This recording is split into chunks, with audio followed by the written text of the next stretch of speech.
నమస్కారం అందరికి. మనం ఇప్పుడు డిగ్రీ సెమ్ 4 వాళ్ళకి ఇన్కమ్ ట్యాక్స్ అనే సబ్జెక్ట్ చూస్తున్నాం కదా. థర్డ్ యూనిట్ లో మనకి ఏమి ఇచ్చినారు, first income from house property. So house property అనేది మనకి 3 టైప్స్ గా డివైడ్ అయి ఉంటది అనమాట. సో ఫస్ట్ లెట్ అవుట్ అంటే వేరే వాళ్ళకి రెంట్ కి ఇవ్వడం, లేదంటే మన ఓన్ బిజినెస్ కోసం మనం వాడుకోవడం, నెక్స్ట్ మనమే అందులో ఉండడం అనమాట.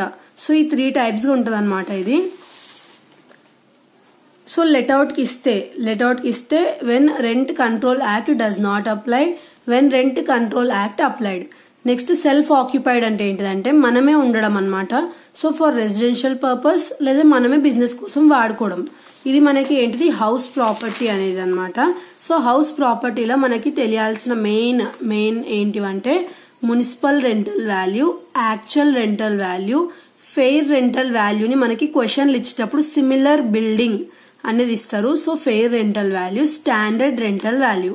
సో ఇప్పుడు మనం ఓన్లీ బేసిక్స్ అంటే ఇంట్రడక్షన్ లాగా చూద్దాం దీన్ని. నెక్స్ట్ వీడియోలో మనం ప్రాబ్లమ్స్ అనేటివి స్టార్ట్ చేద్దాము. సో ఫస్ట్ మనకి మున్సిపల్ రెంటల్ వాల్యూ అంటే ఏంటిది. సో మున్సిపల్ రెంటల్ వాల్యూ అంటే ఏంటిదంటే means the rental value of the house according to the local authority. So local authority వాళ్ళు ఎంత రెంట్ ఉండాలి బిల్డింగ్ కి అనేది డిసైడ్ చేస్తారు కదా. సో అది మున్సిపల్ రెంటల్ వాల్యూ అనమాట. So according to the Indian constitutions, municipalities or local bodies are having the right to collect tax on the house properties held by the residents in their jurisdiction. So Indian constitution ప్రకారం municipalities కి ఇంకా local bodies కి మన ఏదైతే ఈ house ఉందో దాని మీద ట్యాక్స్ కలెక్ట్ చేసే రైట్ అనేది ఉందన్నమాట వాళ్ళకి. నెక్స్ట్ యాక్చువల్ రెంటల్ వాల్యూ అంటే ఏంటిదంటే ఎవరైతే ఓనర్ టెనెంట్ దగ్గర నుంచి యాక్చువల్ రెంట్ అనేది కలెక్ట్ చేస్తున్నాడో అది actual rent. Fair rental value అంటే ఏంటిదంటే ఇప్పుడు పర్ సపోజ్ ఇక్కడ 2 floors బిల్డింగ్ ఉంది, పక్క వీధిలో కూడా 2 floors బిల్డింగ్ ఉంది అనుకోండి. ఈ 2 floors బిల్డింగ్ లో ఒక రూమ్ కి ఎంత రెంట్ అనేది ఇస్తున్నారు, మళ్ళీ ఆ పక్క వీధిలో ఉన్న 2 floors బిల్డింగ్ లో ఉన్న హోమ్ కి ఎంత రెంట్ అనేది తీసుకుంటున్నారు అనేది కంపారిజన్ చేస్తారు కదా.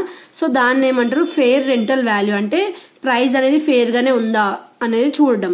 నెక్స్ట్ స్టాండర్డ్ రెంట్ అనేది మనకి ఎవరు కలెక్ట్ చేస్తారు, రెంట్ కంట్రోల్ యాక్ట్ వాళ్ళు అనేది ప్రొవైడ్ చేస్తారు అనమాట. ఒక fixed percentage the owner cannot fix అనమాట. సో స్టాండర్డ్ రెంట్ ఏదైతే ఉందో అది ఓనర్ డిసైడ్ చేయలేడు. ఎవరు చేస్తారు, మనకి ఏదైతే రెంట్ కంట్రోల్ యాక్ట్ ఉందో దాని నుంచి వచ్చే వాల్యూ అనమాట.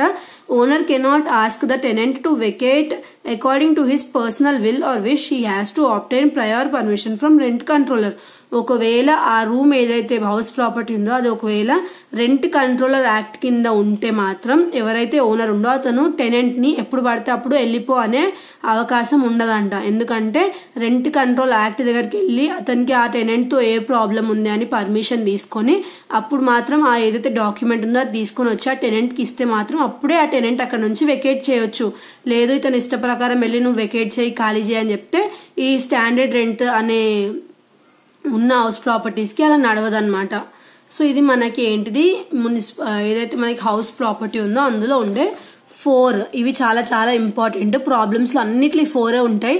ఈ 4 మనకి అర్థమవుతే మనం ఏం చేయొచ్చు, ప్రాబ్లమ్ ఈజీగా సాల్వ్ చేయొచ్చు. సో ఇప్పుడు మనకి ప్రొఫార్మా ఏంటిది దీనికి. So calculation of house property of ఎవరైతే అసెస్సీ పేరు ఇస్తారో ప్రాబ్లమ్ లో అది రాసి for the assessment year. So ఇప్పుడు కరెంట్ అసెస్మెంట్ ఇయర్ ఇది ఉంది కాబట్టి ఇది రాస్తున్నాం. ఒకవేళ మీరు నెక్స్ట్ ఇయర్ ఇన్కమ్ ట్యాక్స్ రాస్తుంటే అప్పుడు మనకి 25-26 అనేది చేంజ్ అవుతుంది అసెస్మెంట్ ఇయర్. ఇప్పుడు ఇక్కడ ఏదైతే ఇయర్ ఉందో అది మీకు ప్రీవియస్ ఇయర్ అనేది అవుతుంది అనమాట. సో మీరు ఏ ఇయర్ లో వింటున్నారు వీడియో అనేది చూసుకోవాలి.